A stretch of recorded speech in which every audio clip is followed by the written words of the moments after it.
G'day guys, you're listening to the AussieDevs podcast, episode 10, a show where we talk about what's happening in the world of Australian game development.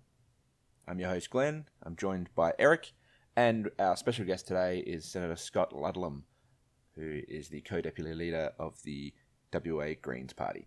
We're chatting today to Senator Ludlam about Level Up WA, which is an initiative from the Greens Party to try and increase the funding in the games industry for Western Australia and Australia as a whole. We'll just start by a brief introduction. You're an avid, well, not avid gamer. I think you got too much on your hands at the moment, but you do love the game. I'm an occasional gamer. Yeah. So I'm doing this. This would be in my capacity as communication spokesperson, but it's a pretty wide brief. That's everything from public broadcasting to NBN to digital rights to games. Oh, that's pretty cool. It is cool. Yeah, that's actually it. I like my job. How did you end up getting that particular brief? When I was first elected in 2007, that made us a team of 5, and up until then, Bob Brown had been communications spokesperson, and he seemed very pleased to hand that portfolio off. So, and I was delighted because it wasn't like I got an arts background, but I didn't know a great deal about digital rights. I'm fascinated by the internet, but not in a formal policy sense. But it was just a real joy to be able to jump in and start learning about how all the different parts fit together. Yeah, that's really cool. So your background, I guess history, you are very interested in all the arts. I know you designed that bike app and you did a bit of film stints as well. Yeah, a little bit. My background was graphic design. And then I've always been fascinated by animation and 3D modeling and rendering and that kind of stuff. So I had a go at making a short documentary, just half an hour, in 2006 and was happy with that, although it looks a bit dated these days. And that in the mid-1990s, when the internet, or when the web was emerging, myself and a couple of mates formed a little studio, taught ourselves how to write HTML by hand and did web development for a couple of years. So I've always had an interest in that technology and how accessible and hands-on it is. Yeah. It's really different to broadcast in a way, than that you're kind of invited to participate rather than invited to sit there and consume. Yeah, that's very cool. Games you've played when you were younger, I guess, just getting a bit of background as to your gaming history. If you did mention you had a Vive. Yeah, I do. That's kind of a hobby. I can still remember when Dad bought, for me and my brother, bought home a thing that plugged into the television that allowed you to play Pong. That would be like, that's a while back. Now I'm showing my age. In the mid-1980s, there was a game called Elite on the Commodore 64, which was sort of the original space trading game. And I sunk many hundreds of hours into that. And that was re-released in 2014. Yeah. And that's what I have spent quite a bit of time playing on the Vive. Just nostalgia. It's beautiful. Yeah. It's a really well-designed piece of work and a massive time sink. So I don't quite get to do that as much as I probably would. Yeah, just sit at the dinner table with your Vive on. And, it's very... At the moment, because there's no social component to VR or very little, it's very isolating piece of kit. It is. It's not a social thing. But you can kind of see how it will be given a bit of time. Yeah. I think a few more years. I've already seen Twitch players, they multiplayer with the Vive or with another virtual reality set. Yeah. And they're just interacting with people. Yeah. Some of those rigs as well that people are making, like gyroscopic rigs that you can put your VR on and driving games or first-person shooters and things like that. It's mental. I mean, at some point we've got to call a bit of a check on it and say a bit self-indulgent. But it's fascinating how fast it's moving, and you can sort of see VR and AR as this wave on the horizon. You got to ride it. It's coming. And I suppose I had a discussion with someone not that long ago about whether VR is the new fad and that's going to fade away. Or whether it's going to continue to be strong. And I think it'll have its faddish moments. I don't think these things are as linear as we expect. I can remember in about 1995 there was an arcade got set up over the road from where we were working that had VR running on a couple of Amigas, and it just made people really sick. It was laggy, it had terrible latency, the frame rate was very low. You could see the potential, you could see what it would be once the technology caught up, but actually it just made you really sick. It was just a little bit ahead of its time, It was way ahead, and you could see the application, and the gear was just not quite there, and now it is. And it's still heavy and clunky and awkward and attached with a tether. And I think what tends to happen is these things are, they take longer than anticipated to really catch on. But when they do, they will have a bigger impact than anticipated. Yeah. So you can see the faddishness just in the fact that there's still very few AAA titles out there. Now people are still finding their way. As a developer, you've got to unlearn everything you learned about how games work and stuff, because in VR, because it's such an immersive sort of whole body experience, you can't do things the way they've been done. The user interaction is completely different than a mouse and keyboard. So that's going to take a bit of time, and I think it creates space for a new generation of devs who don't have to unlearn stuff, but who are kind of just going to be crafting this from the ground up, and that's really exciting. And there is a bunch of that work going on here in Perth. Yes. You actually saw a bit of a tweet from yourself. When Stir-Fire launched Symphony. Yeah, that's a great game. We've seen a couple of demos of that, and it's just gorgeous to see that out in live. For me, it's one of the first ones. Like I've done some VR where you're on a roller coaster, or they're really intense, fast-paced action type things. And then I played one of the Play Up Perth. They did a VR night, and it was just it's kind of like a relaxing. Yeah, game. It's almost meditative. Yeah, and you just sort of Selfie Puzzles, and it was just so they're doing really well. But they're such a good example, like a local studio that is taking the medium for what it is, rather than trying to force some other older format into a new medium. They're actually trying to get the best out of what that gear can do. And they've increased in size rapidly as well. That studio. I mean, it was a global game jam, I think, when they first came up with the idea of the game. So back a couple of years or something. Yeah, so now they're like 15 people or something in their team, which is awesome. That's like the dream for most devs is to get up to that kind of stage. You're incrementing and people actually appreciate what you pushed out. Yeah. Well, we shouted our last podcast was Jacob Janerka, who's a solo developer. He released a game called Paradigm recently, a point-and-click adventure, and it's set in sort of this Russian Central European sort of country, and it's just, anyway. And he ended up getting a Kickstarter and raising a bit of money and releasing this game and getting really good reviews, and it's doing really well. It's good to see that some of the talent in WA especially is getting recognised and people are able to release things. It's fantastic. Oh, well, if you're listening to this podcast, get on that. Symphony of the Machine. Yep. That's the fascinating thing, is these folks are working in a little studio in Northbridge, but they can reach a global audience of hundreds of millions of people. Yeah. And that's new. I think, I really hope it catches on, but you can reach such a vast audience. I mean, digital downloads is exceeding. I think I saw a graphic before, digital downloads out of the $2 billion revenue or something like that. Almost $1 billion of that was digital downloads. So I mean, you don't have to physically ship a title, which cuts out a huge amount of cost and other dramas. You can now digitally release it on some sort of platform, Steam or something like that. It can be downloaded, and with the use of social media for marketing, things like that. So the old distribution bottlenecks are vanishing really quickly. Yeah, that's right. Counter to that is that means the space is incredibly crowded. Yes. It's such a jumble. Oversaturated. There's a lot of people moving in. And that's where I think things like Steam are changing their greenlight process. Right. I can't remember what they're calling it now, where it's going to be you sort of have to pay a fee each time you want to release a game on their platform, which is I think their idea to kind of counter the oversaturation of titles, which is good in some regards but bad in other regards, in terms of it's going to be anywhere between $100 to $1,000 per title. Wow.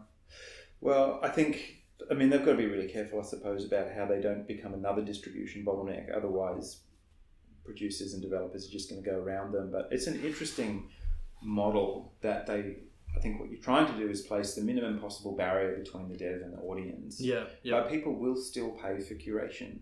Like Yes. I would be happy to chip in a little bit to Steam, and presumably developers will as well, to have somebody at least assemble that incredible cacophony of stuff and make it, so that you can find the stuff that you're interested in. Yeah, and a bit of an archive and a moderated as well.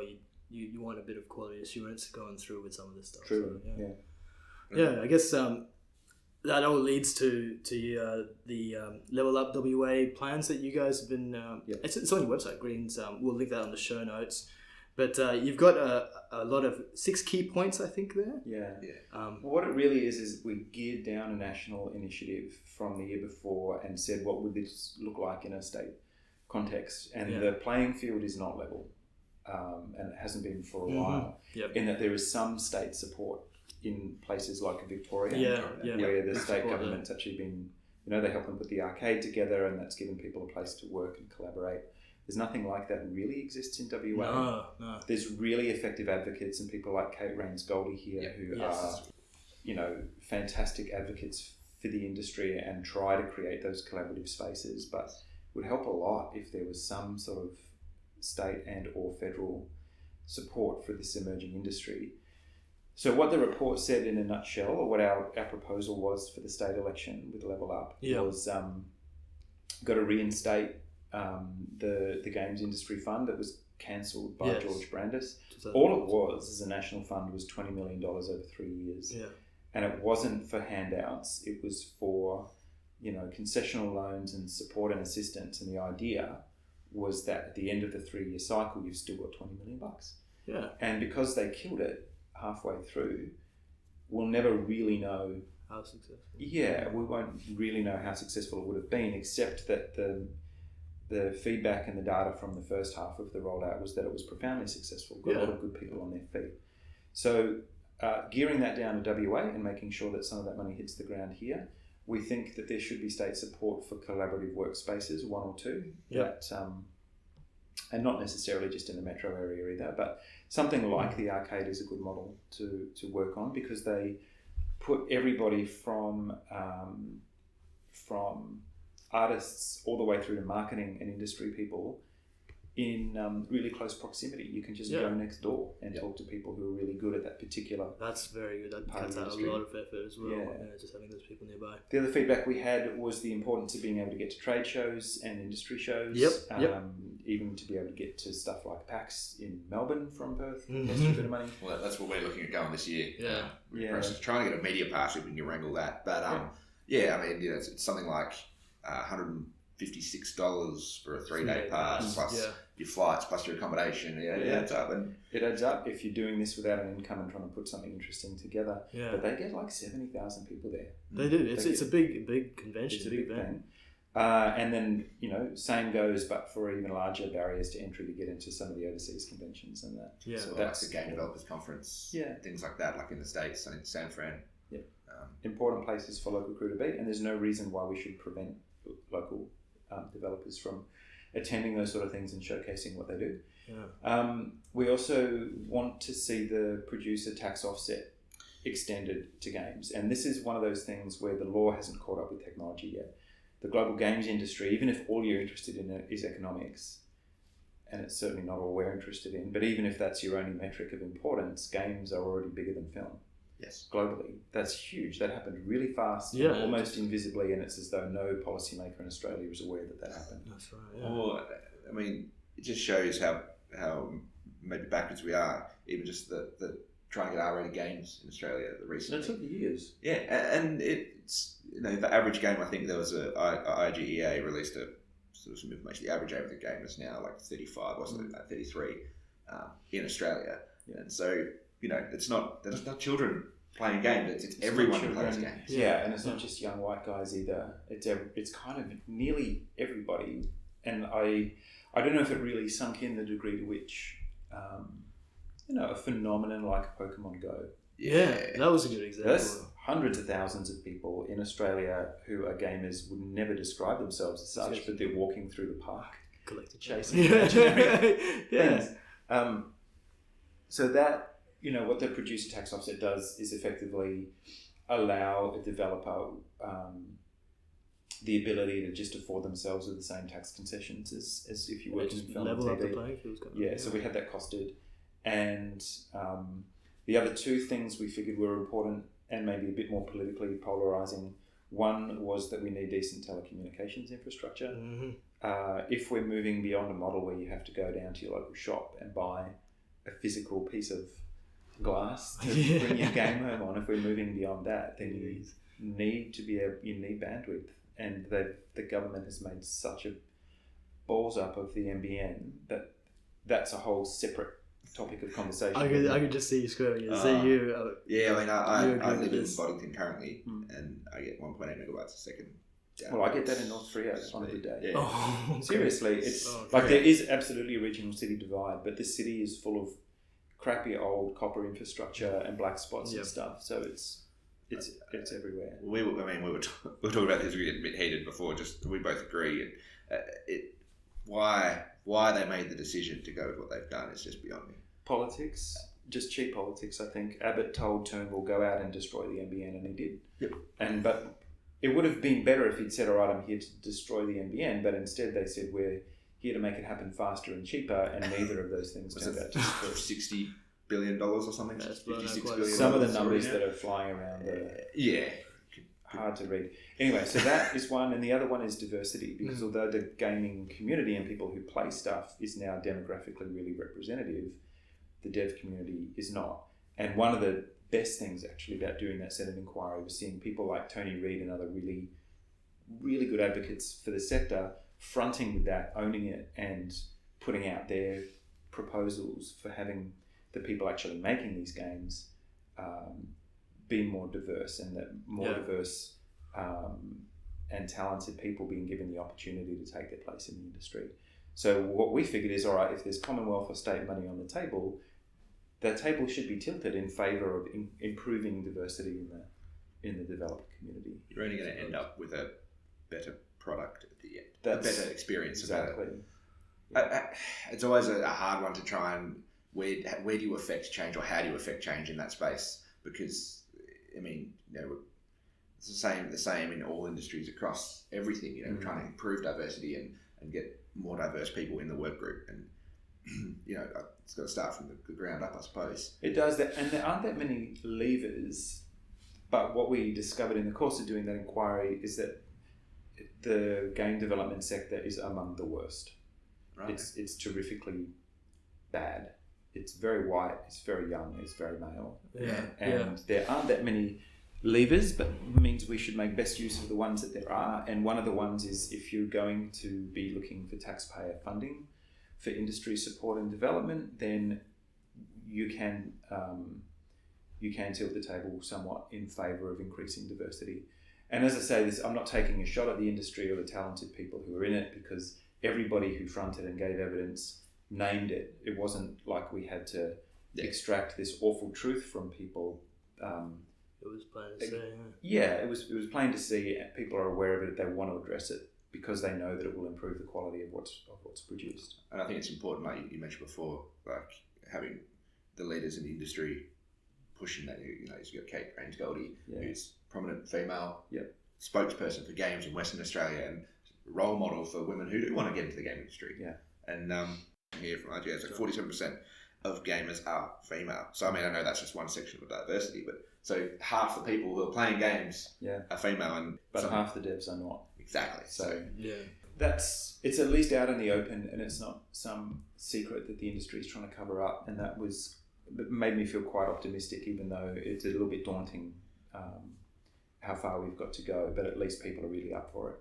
Yeah, it's good to see that out there, and it's good to see politicians such as yourself actually backing that up as well. I suppose, how receptive is the current government in Western Australia, you think, to making some of these changes? Oh, look, it's too soon to say, to be honest. I think we'll have a better chance with the incoming state government because they're likely to be less focused on the resource industry. The previous government for 8 years were only interested in industry development if you could show how many tons of something you're exporting. Yeah, they needed the figures. And the games industry doesn't measure its output in tons. No. So can't measure enjoyment. I suppose being in the mining sector, we've seen how hard the mining industry's been hit in terms of the downturn, and it's not a viable long-term economic source for the state. I mean, yes, it's going to producing iron ore, whatever your stance is, but we're Western Australia, we're close to Southeast Asia, we've got a big population who, I don't know, I just think there's scope there for us to create a good interactive media and games industry in this country or this state even, and use that as another export. Yeah, totally. For the state.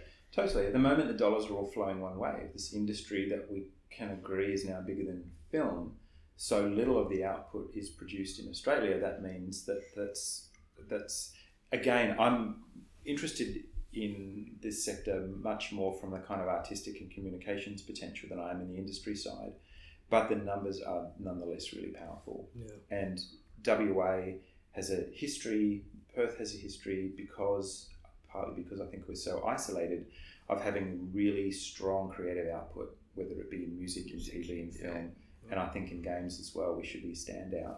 Just needs that little bit of support to get people on their feet. Yeah, even things like retaining the skilled people we do have. You hear a lot about people who are skilled in the gaming industry who then leave and go to America and things like that. Yeah. So not only are we no longer have those people, we can't retain them. Yeah, that's avoidable. We keep people here. People love to live here if there's work, and the industry just needs that kind of structure. That's it. It's pretty early days. And it's not to say that mining and resources aren't going to stay an important part of the economy, but we've known since the gold rush that it's really cyclical. It's up and down. That's correct, yeah. And the advantage of something like games, as broadly expressed as an industry, is that it's non-extractive. We're not ever going to run out of creativity. Yeah.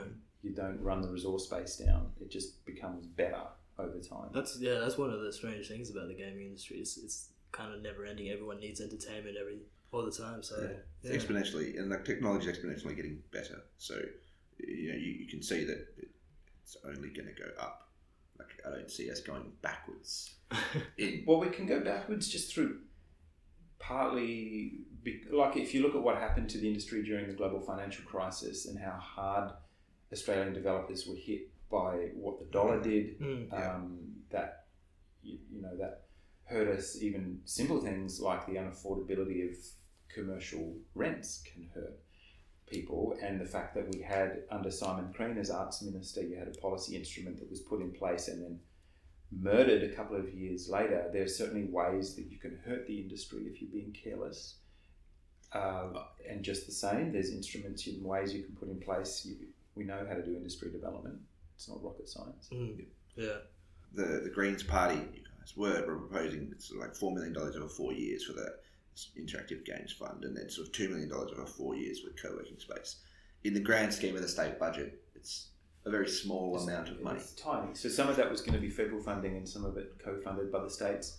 Yeah. And going back to your earlier question, I think it's going to be very worthwhile once the new administration gets on its feet to go shop these ideas in there and see if we can find out. Definitely, we'll definitely be approaching the communication minister for the state government later on to see if they have anything they want to discuss. I mean, in this current state budget, there's a $20 million innovation package over 4 years. So things like that. What do they call innovation? That means, exactly. Define it. There's $16 million allocated in the budget for the WA Regional Film Fund. So, as we discussed before, gaming is now grown faster or bigger than film. So, I mean, I know it's a regional fund, but of that $16 million, where is that being allocated? And none of this should be seen as being anti-film or TV or broadcast. No way. The skills can be really complementary. It just needs a slightly more expansive view, I suppose, of creative arts and output. Well, the film FDI in WA are quite good in terms of they support the Play Up Perth initiative and things like that, and they always had a hand in that. Yes, there too. It's not that we're starting from zero, but it would be fantastic just to see a shot of oxygen into the sector. Why do you think that there is such resistance to adding some of this in? What's the... I'm not completely sure. I think some of it is generation gappy, and I wouldn't want to rest too heavily on that because it tends to be a bit more complicated. But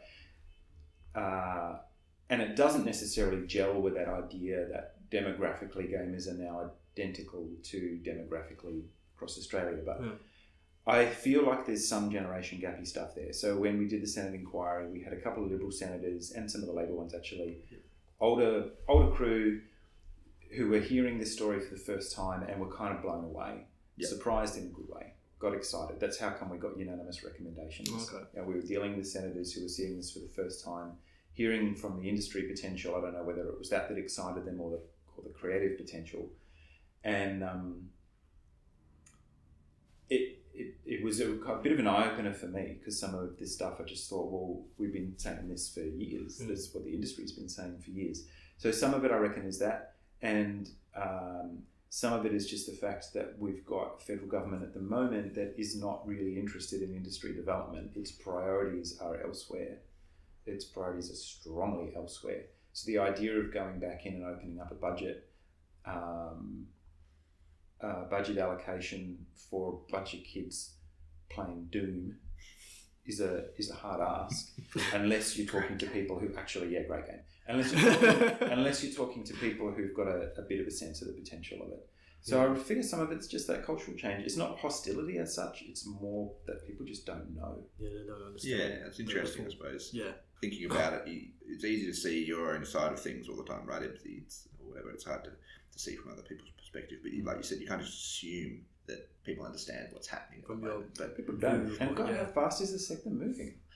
It's like moving. Speed of sound. Speed of light quickly. So, yeah. Even just discussing like with my family, it was like, you do a podcast? I'm like, yeah. What are you doing on games industry in Western Australia or Australia? Oh, we make games here. Yes, we do. I think there's also a fundamental misunderstanding, because the term games unintentionally, we had a couple of witnesses who came and said, you people should call yourself something different. We should call ourselves something different. We shouldn't be talking about games. It's so much bigger than that. And I just figure maybe that we're stuck with it. We've just got to expand our understanding of what a game is and what it can be. I like interactive media. Yeah, it's a bit of a mouthful, but that's what we're talking about. What it is. It's got a really wide application. And I think also with that side of things, with some of it, you probably need some industry support from other avenues. So currently, I know with the company we work for, they're looking at things like VR training and augmented reality in terms of having an iPad with you or a tablet device and moving it around with the camera and being able to see how your designs overlay in real time. Things like, again, in the mining sector, you sit there and you do an induction for 3 days and none of it goes in because you're sitting there staring at a guy talking in the front. You know, imagine if you could have an interactive induction or an interactive training package where you play some sort of little game, again, quotation marks, people can't see it. You play a little game which has all the information you need, and you're actively engaging in it and you're learning from it, and it's driving those messages because you're not just sitting there zoned out. So that's where I think it probably, in my opinion, probably has some. There's a way that you can get sort of maybe have a big business on the side in terms of, okay, this is what we can offer, and then from there maybe broaden the horizons. I think so too. Or in healthcare, architecture, engineering. Yes. And who are you going to hire to deliver that kind of capability? You're going to hire a game developer because they produce environments for a living and they create compelling experiences for a living. The application that I'm most interested in at the moment is part of our role as a political movement is to be advocating for a world that doesn't quite exist yet. We're proposing a world run entirely on renewable energy, where housing is affordable, where public transport's really accessible, where we've invited the biosphere back into our cities. So that's what I'm doing with the Vive. I'm teaching myself how to use Unreal Engine and architectural software, and I can show you what your street looks like. In fact, you can wander around in there.